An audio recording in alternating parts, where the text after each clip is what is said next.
اب ان دونوں نفوس کی کشمکش میں ایک طرف نفس امارہ ہے، دوسری طرف نفس لوامہ ہے.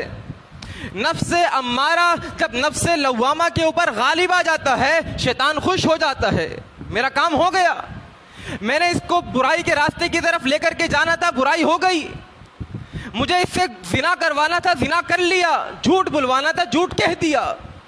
لیکن اگر نفس امارہ کے غالب آ جانے کے بعد، انسان کے گناہ کر لینے کے بعد نفس لوامہ متحرک ہوتا ہے، اور متحرک ہونے کے بعد نفس امارہ پر غالب آنے کی کوشش کرتا ہے. جی بات سمجھ میں آ رہی ہے؟ اب جیسے ہی نفس لوامہ نفس امارہ کے اوپر غالب آ جاتا ہے تو انسان رب کے حضور معافی مانگنے بیٹھ جاتا ہے. انسان کو احساس ہو جاتا ہے.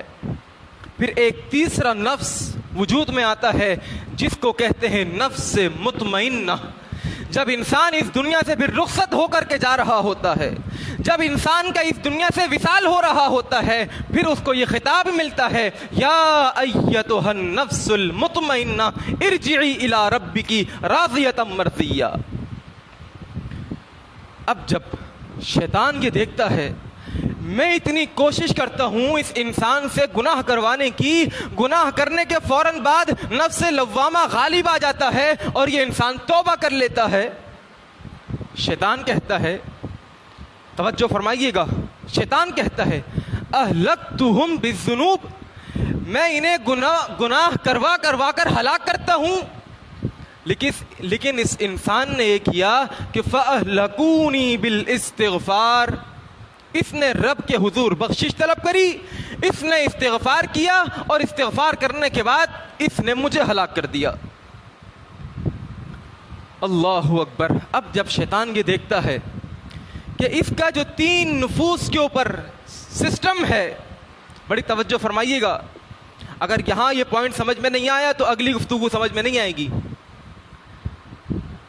ان 3 نفوس پر مشتمل جو سسٹم ہے، اس سسٹم کا دوسرا نام احساس ہے. کیوں جی؟ نفس لوامہ ملامت کیوں کرتا ہے؟ انسان کا ضمیر، انسان کا کانشیس اس کو ملامت کیوں کرتا ہے؟ صرف اس بنیاد پر کہ انسان کو احساس ہو جاتا ہے، اپنے گناہ کا احساس ہو جاتا ہے، تبھی نفس لوامہ اس کو ملامت کرتا ہے اور انسان توبہ کرتا ہے. اب توجہ میری طرف.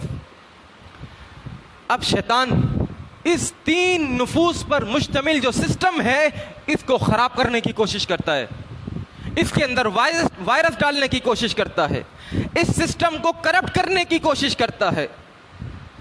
اور اس سسٹم کو خراب کرنے کے لیے شیطان 2 طریقے اپناتا ہے. بڑی توجہ.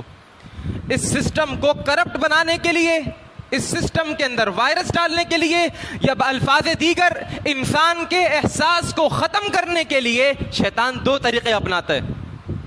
نمبر 1، وہ گناہ کو نیکی بنا کر پیش کرتا ہے. توجہ. شیطان گناہ کو نیکی بنا کر پیش کرتا ہے، بدعت کے کام کو سنت بنا کر پیش کرتا ہے، اور شرک کے، کفر کے کاموں کو توحید بنا کر پیش کرتا ہے. انسان سمجھتا ہے میں تو بڑے اچھے کام کر رہا ہوں، ارے جی میں تو سنت زندہ کر رہا ہوں، لیکن حقیقت میں وہ سنت سے اور دور جا رہا ہوتا ہے.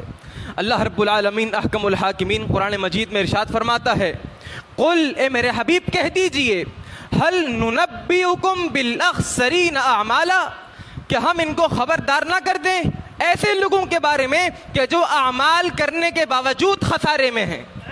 دیکھیں، ایک ہے عمل نہ کرنا، ایک ہے عمل نہ کرنا، اور ایک ہے عمل کرنا اور عمل کرنے کے باوجود خسارے میں رہنا. دونوں میں فرق ہے.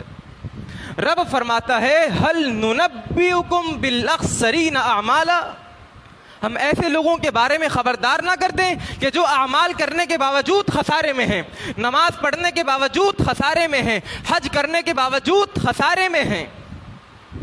الذین ضل سعیہم فی الحیاۃ الدنیا، جنہوں نے اپنی دنیاوی زندگی کے تمام کاموں کو برباد کر کے رکھ دیا. وہم یحسبون، اور وہ یہ سمجھتے ہیں، وہ یہ سوچتے ہیں، انہم یحسنون صنعا، یہ تو بڑے اچھے اچھے کام کر رہے ہیں، یہ تو انسان کی فلاح و بہبود کے لیے کام کر رہے ہیں، یہ تو بڑے اچھے طریقے سے سنت طریقے کے اوپر نماز پڑھ رہے ہیں، وہ صرف گمان کرتے ہیں، ایسا ہوتا نہیں ہے۔ رب فرماتا ہے اولئک الذین کفروا بآیات ربہم، یہی لوگ ہیں کہ جنہوں نے ہماری نشانیوں کو جھٹلایا، ہماری نشانیوں کا انکار کیا۔ اللہ اکبر، فحبطت اعمالہم فلا نقیم لہم یوم القیامۃ وزنا، کل قیامت کے دن ان کے اعمالوں کا کوئی وزن نہیں ہوگا۔ اللہ اکبر، اللہ ہمیں ان لوگوں میں سے نہ فرمائے۔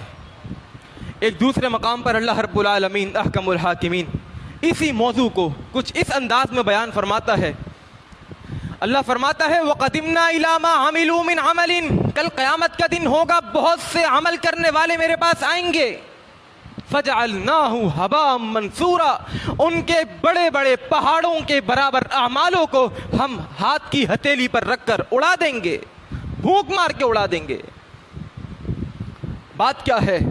سورۃ الاعلیٰ کے اندر رب العالمین فرماتا ہے عاملۃ ناصبہ، عمل کر کر کے تھک گئے ہوں گے، تسلا نارن حامیہ، کل قیامت کے دن ان کو دہکتی ہوئی بھڑکتی ہوئی آگ میں پھینک دیا جائے گا۔ کیوں؟ وہ جو شیطان نے اس سسٹم کو خراب کرنے کے لیے، اس سسٹم میں وائرس ڈالنے کے لیے اور اس سسٹم کو کرپٹ کرنے کے لیے جو پہلا وار مارا تھا، جو پہلا تیر مارا تھا، اس میں وہ کامیاب ہو گیا۔ اس نے گناہ کو نیکی بنا کر پیش کیا، اس نے بدعت کو سنت بنا کر کے پیش کیا، اس نے شرک کو کفر کو توحید بنا کر کے پیش کیا اور وہ کامیاب ہو گیا۔ یہ پہلا وار۔ اب اس سسٹم سے نکالنے کے لیے شیطان کا دوسرا وار، دوسری ترتیب۔ میرے بھائیوں اور دوستوں، انسان کو یہ شیطان کثرت گناہ میں لگا دیتا ہے۔ کس چیز میں لگا دیتا ہے؟ کثرت گناہ میں لگا دیتا ہے۔ اور ایک بات ہمیشہ یاد رکھیے کہ کسی بھی چیز کی کثرت اس کے احساس کو ختم کر دیتی ہے۔ وہ کہتے ہیں نا کہ excess of every thing is bad, ہر چیز کی زیادتی بری چیز ہے۔ تو انسان کو یہ شیطان کثرت گناہ میں لگا دیتا ہے، اتنا گناہ کروائے گا اس کو احساس نہیں ہوگا، جھوٹ اتنا بلوائے گا اس کو احساس نہیں ہوگا، غیبت اتنی کروائے گا انسان کو احساس نہیں ہوگا، چغل خوریاں اتنی کروائے گا، زنا اتنا کروائے گا کہ زنا کا جو گناہ ہے اور اس گناہ کا جو احساس ہے وہ احساس ختم ہو جائے گا۔ یہ شیطان کا دوسرا وار۔ اور اس کی وضاحت میں ایک حدیث سے کرنا چاہوں گا، ترغیب و ترہیب کی روایت ہے، ابن ماجہ کے اندر بھی یہ روایت موجود ہے اور مسند احمد کے اندر بھی یہ روایت موجود ہے۔ میرے اور آپ کے نبی جناب محمد الرسول اللہ صلی اللہ علیہ وسلم نے فرمایا ان المؤمن اذا اذنب ذنبا، جب کوئی مومن بندہ کوئی گناہ کرتا ہے تو کانت نقطۃ سوداء، کانت نقطۃ سوداء فی قلبہ، اس کے دل کے اوپر ایک سیاہ باریک نقطہ لگ جاتا ہے، گناہ کا نقطہ۔ بڑی توجہ، حدیث کے الفاظ فَإِن تَابَ، اگر گناہ کرنے کے فوراً بعد اس کو احساس ہو جاتا ہے اور احساس ہو جانے کے بعد وہ رب سے فوراً بخشش طلب کر لیتا ہے، سُقِلَ، وہ جو دھبا لگا تھا، وہ جو سیاہ باریک نقطہ لگا تھا، اللہ اس کو دھو دیتا ہے، اس کی توبہ قبول فرما لیتا ہے۔